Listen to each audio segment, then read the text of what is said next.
Hi, how are you? Hi there, Kath. Nice to meet you. Um, Nice meeting you. All right, can you guys see the slides from the screen? 可以啊，我見到分享會呢個字，係啦，係 Yeah, yeah, yeah. OK。Okay, all good. okay, as we're recording the session and putting this up onto our website, we will kick off. So as we stick to time.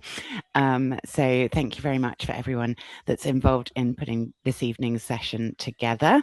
And welcome to our attendees and those who have joined. Welcome back. And those who are joining for the first time, it's great to have you. As you know, my name is Jens and I'm from the Karen Ling Foundation. And these sessions are in support of Project Thrive. This evening, our topic is on Movement is Medicine, and we're really grateful to have Kath Lowe from Reform, a sports therapist, on board to take this session. This session will now move into Cantonese.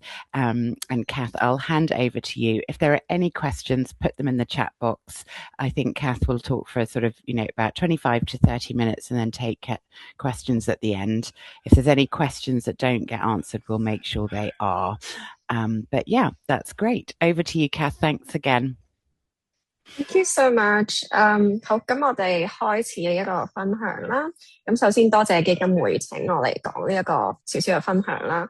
咁咧，開始一啲比較資訊性嘅嘢之前咧，我都想講下其實我自己屋企咧都係有呢個乳癌病史嘅。我媽媽係乳癌嘅康復者啦。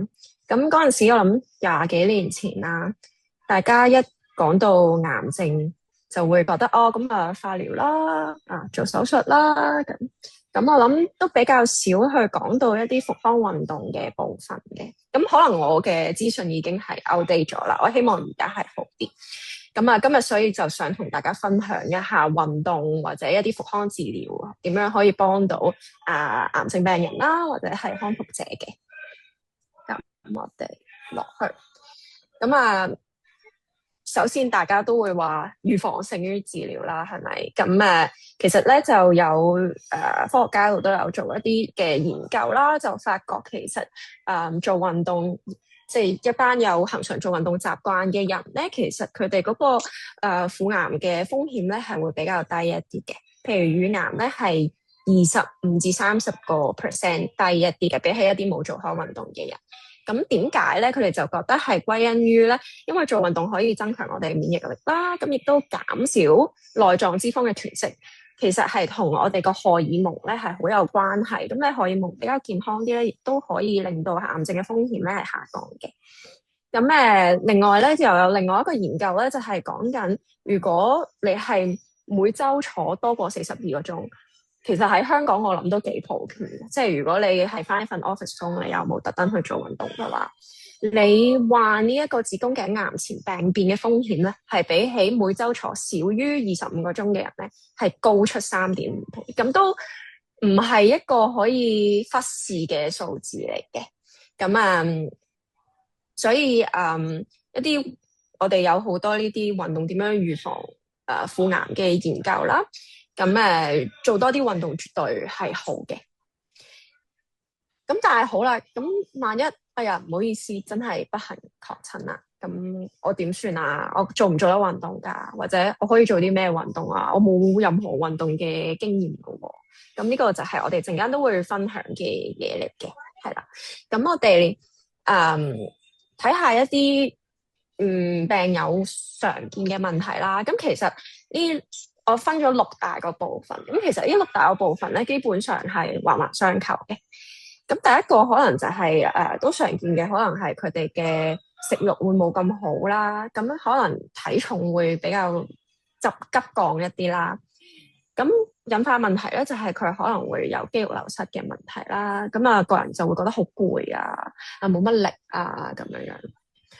咁因為佢攰，佢冇乜力，唔想喐。咁咧就會引致到可能最尾有啲，即係呢一個係比較心理上嘅，可能有啲精神嘅緊張啊，或者有啲抑鬱焦慮啊咁樣樣。咁亦都係因為佢唔喐咧，生理上可能咧佢就會開始有一啲痛症嘅出現啦。其實痛呢一樣嘢咧，喺癌症入面咧，可以有好多個唔同嘅面向或者唔同嘅誘因嘅。佢可以係神經引致嘅痛啦，咁神經痛係可能係由啲手啊、腳啊呢啲肢體末端會比較容易出現嘅，因為好多時候尤其如果你有乳癌啦，可能你嘅化療啊或者你嘅手術咧，都會牽涉到我哋嘅淋巴啊，或者我哋呢一啲即係胳肋底呢啲位咧，好多神經會經過嘅。咁都係一個幾常見癌症或者癌症病人做化療或者做完手術之後會有嘅一個跡象啦。咁嗰個痛亦都可以係傷口啦。如果佢哋做過手術嘅話，咁做完手術之後咧，咁大家都一定會有啲疤痕嘅咁樣。咁所以如果有疤痕咧，其實佢又會連帶到落去下一個問題，就係可能佢哋嗰個關節嘅活動能力咧就冇咁好。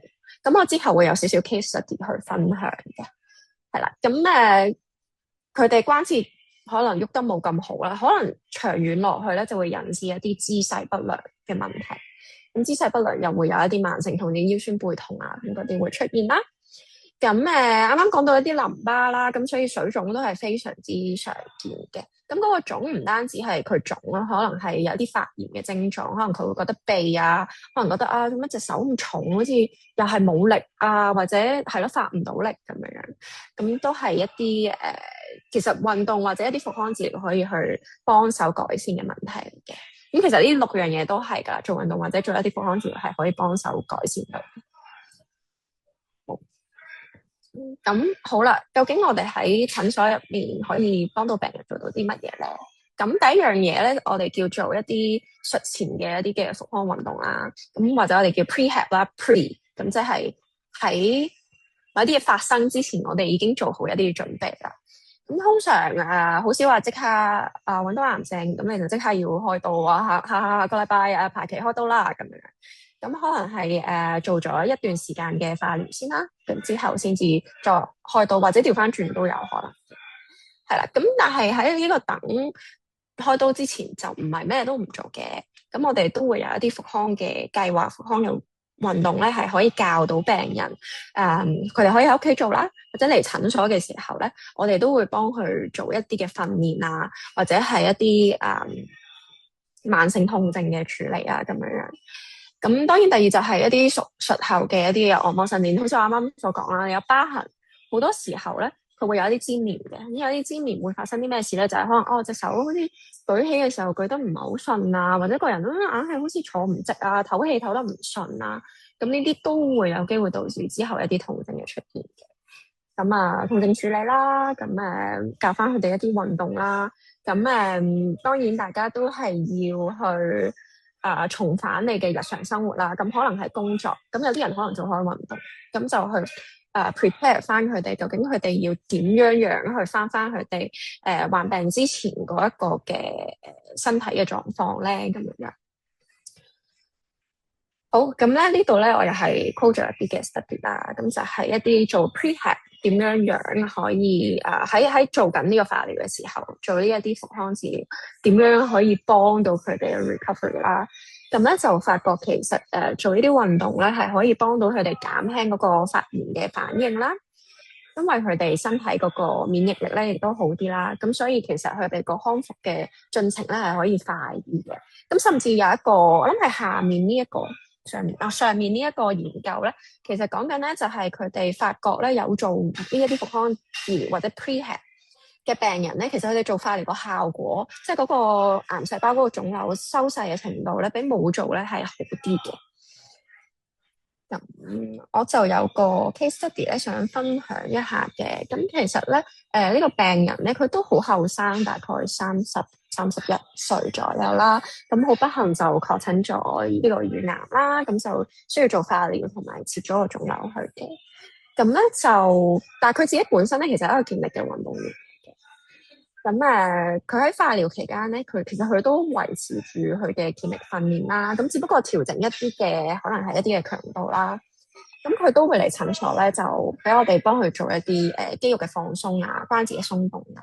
咁其實同大致上同一個普通運動員嚟咧，唔太大分別嘅。分別咧就係可能我哋比較少會做一啲肌啦，因為佢本身係接受緊化療啦。咁同埋可能就係用一啲比較主動性嘅放鬆嘅方法，教翻佢點樣拉筋啊，自己屋企可唔可以做啲 foam rolling 啊，咁樣嘅方法嘅。咁但係當然啦，我明白唔係個個都係一個運動員嚟噶嘛，亦都可能某啲病人可能佢年紀比較大啲啦。咁我帶出呢一個 case 咧，其實就係講話，我只係想講咧，就算你有癌病咧，唔代表你唔可以做運動。你本身做緊嘅嘢，其實你都係可以繼續去做嘅。咁其實佢咧就呢一位女士咧，佢係需要12個禮拜嘅化療，咁每個週期係3個禮拜。咁其實佢就一路都有翻嚟診所啦。咁佢咧就話，其實除咗第一個週期係嗰啲副作用比較犀利嘅，即係可能冇乜胃口啊、食嘢口淡淡啊、暈啊、作嘔作悶啊之外咧，其實之後嗰3個咁，因為呢一啲症狀啦，頭一個週期其實佢嗰個訓練嘅強度啊，甚至嗰個頻率都係低咗，我諗4-5成啦。咁但係去到後面嗰3個週期，其實佢都慢慢咁樣去 pick up 翻啦。去到佢完咗12個禮拜嘅化療之後咧，其實佢嘅力量啊，或者佢個運動表現咧，可能跌咗10% 左右嘅啫。係啦，咁所以我唔係話你係一個冇做開運動嘅人，你好不幸咁確診癌病，跟住你就突然之間去 pick up 一個運動。佢可以咁樣做，因為佢有呢一個背景啦。咁但係其實喺一個專業人士，可能係一個教練或者一個運動治療師、物理治療師嘅 guidance 之下咧，其實你係可以慢慢去 pick up 一啲運動嘅，可能係有一啲好簡單喺屋企做到嘅阻力訓練去開始咁樣樣。好，咁呢個 case 之後咧，我就都想分享一下，又係有一啲嘅 study 啦。咁佢就睇下你，如果你有做到呢一啲 prehab， 好，做完手術之後，其實對你有啲咩影響咧？咁就發覺佢會縮短咗你術後需要留院嗰個時長啦。亦都冇咁多嘅 complications 啦。亦都係啦，即係降低咗你一個手術嘅一啲後遺症嘅風險啦。咁另外就好似我啱啱所講咁樣，你會嗰個康復嘅進程比較快啲啦，生活嘅即係嗰個品質咧都唔會改變得太多。咁第二個一個個案咧，就會係一個佢係一個大約60歲左右嘅女士啦。咁佢係有乳癌啦，咁所以佢成個乳房都切除咗嘅右邊。咁但係因為佢做完手術之後嘅2個半月左右啦，佢都係好驚會痛啊，好驚喐嘅時候會整到佢，咁所以佢一路都好小心，好就住嗰個傷口。咁後尾佢嚟到診所嘅時候咧，就其實佢就發覺佢右邊膊頭成日都會覺得好痛，甚至係即係舉唔過個頭嘅。咁同埋右邊胸呢邊咧，佢成日都覺得好緊啊咁樣。咁咧，其實我哋望一望咧，其實就發覺佢有呢個翼網症候群。咁咧就係佢個胳肋底下面呢一度咧，佢好似有一條繩索咁樣，咁係痛嘅撳落去。咁我哋咧就叫佢每個禮拜大概嚟2次啦。咁大約係12個禮拜左右啦。咁咧我哋每個 session 大概1個鐘。咁頭嗰10分鐘咧，其實都係幫佢做一啲上半身嘅熱身啊，甚至佢就係可能佢嗰日狀態唔係咁好嘅，就係瞓喺度幫佢熱敷下呢一啲位。咁之後咧，我哋會用25分鐘做一啲手法嘅治療，咁就係包括一啲筋膜嘅放鬆啊，鬆動翻啲關節啊，教翻佢點樣做一啲伸展啊，或者一啲我哋幫佢做嘅被動伸展啊。咁最後25分鐘咧就係一啲強化嘅運動啊，一啲居家嘅運動啊咁樣。咁其實佢做到一半，我諗佢嚟咗10次8次左右啦。佢已經話其實都真係唔係太痛啦咁樣，或者只係可能間唔時會有啲痛咁啊。咁之後去到咁，其實慢慢都喐得翻多啲嘅。咁去到12個禮拜之後咧，其實佢就已經個膊頭喐到完全冇問題啦。咁嗰個力量咧都有提升翻，比較穩定啲嘅個關節。咁就係我哋可以幫到一個癌症術後病人可以做到嘅嘢咯。咁好啦，做運動咁點做咧？我點樣開始好咧？或者有冇啲咩 guidance咧？咁呢一個都係一啲study 佢歸納出嚟，睇咗好多唔同嘅 research 去歸納出嚟嘅。咁其實通常咧都會建議大家有做一啲有氧嘅訓練啦，亦都做一啲阻力嘅訓練嘅。咁有氧咧可以做一啲中等強度嘅，咁但係每個禮拜就可能 accumulate 到150分鐘啦。咁一係咧，亦都可以做一啲高強度嘅。如果你個人覺得係 OK 嘅話，咁就75至150分鐘。咁大家就會可能問乜嘢叫做中強度，乜嘢叫做高強度咁樣啦。咁我陣間會再解釋下嘅。咁阻力訓練咧就係每個禮拜至少2次啦，每次最少20分鐘啦。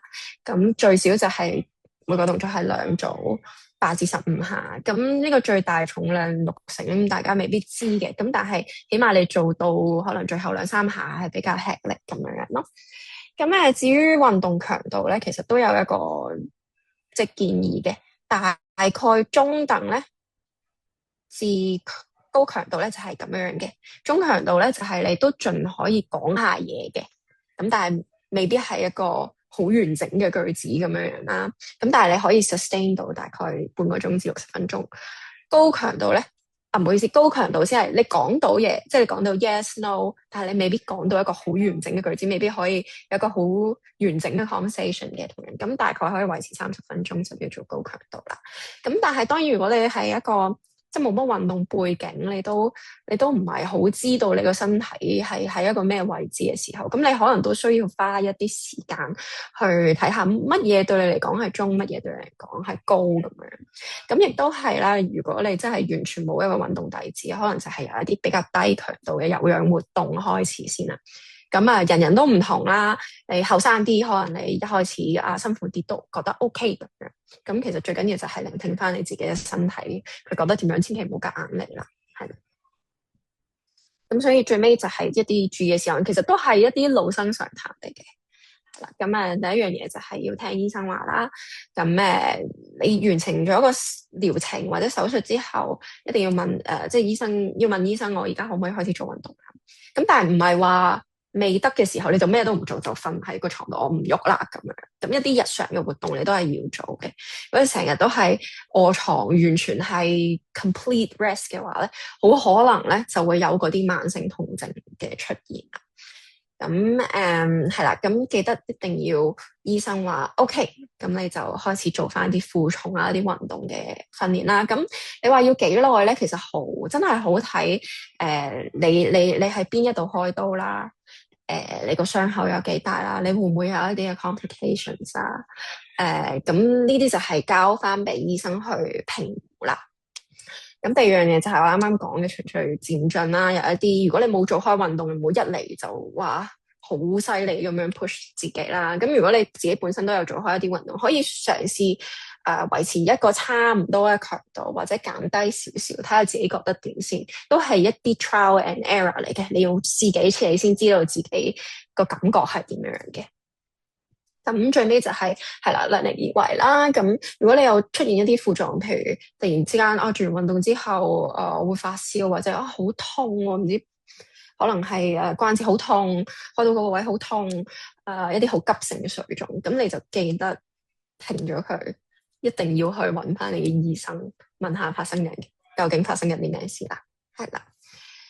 咁其實咧就都差唔多啦，今日咁唔知大家有冇啲咩問題咧？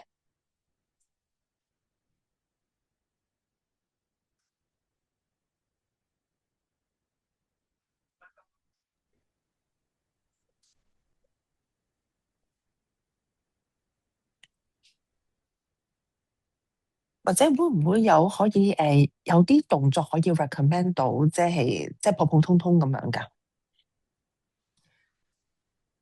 呢個真係，呢個係一個好問題。你係講 recommend 俾做完手術，定係佢做 prehab 啫？未做手術嘅？嗱，因為頭先聽你講咧，都係全部都係比較術後嘅，即係因為當係譬如breast cancer 啦咁樣，即係譬如下開刀，因為我見有啲案例咧，即係嗰啲病友都係舉唔起手啊，唔成嘅。咁樣譬如係有啲咩嘢可以令到佢舒緩呢個痛楚之餘，亦都可以係做下少少，因為學你話真係全部 rest 嘅又唔係咁好。咁其實如果佢真係有一啲關節活動度嘅一啲限制咧，其實我哋就唔會一嚟就做一啲阻力嘅訓練，可能都係幫佢回復翻個活動度先。咁其實好簡單，你可以喺屋企，譬如攞條毛巾做少少伸展啊，或者甚至我哋成日，如果唔介意，我就喺度 demo 一下啦。咁我哋可以壓住啊，可以做喺我哋叫做 pendulum 嘅動作。咁其實咧係純粹就係等你個關節咧有多翻少少 blood flow，咁咧就等佢可以唔好成日都咁繃緊先啦。第二樣嘢就係一啲等佢可以喐翻去一個多少少嘅 range of motion， 多少少嘅活動度。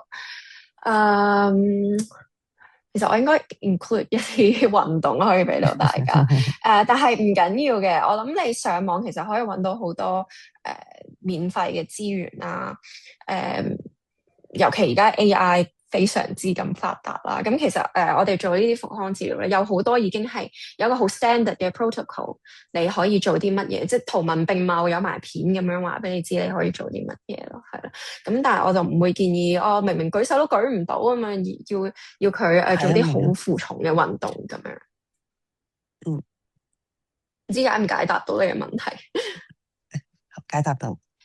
或者其實如果佢真係好緊嘅話，有時好似我啱啱嗰個 case study 個分享，有時做啲熱敷，即係一啲被動啲嘅，咁可能佢熱敷完10分鐘，其實佢已經好咗少少㗎，咁再由嗰度去幫佢處理啦。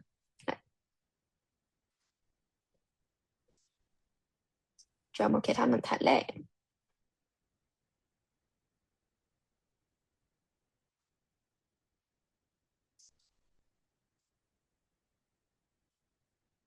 咁如果都冇咩問題嘅話，我今日就係啦，好多謝大家抽呢個時間啦，亦都多謝基金會俾我有呢個分享啦。Thank you。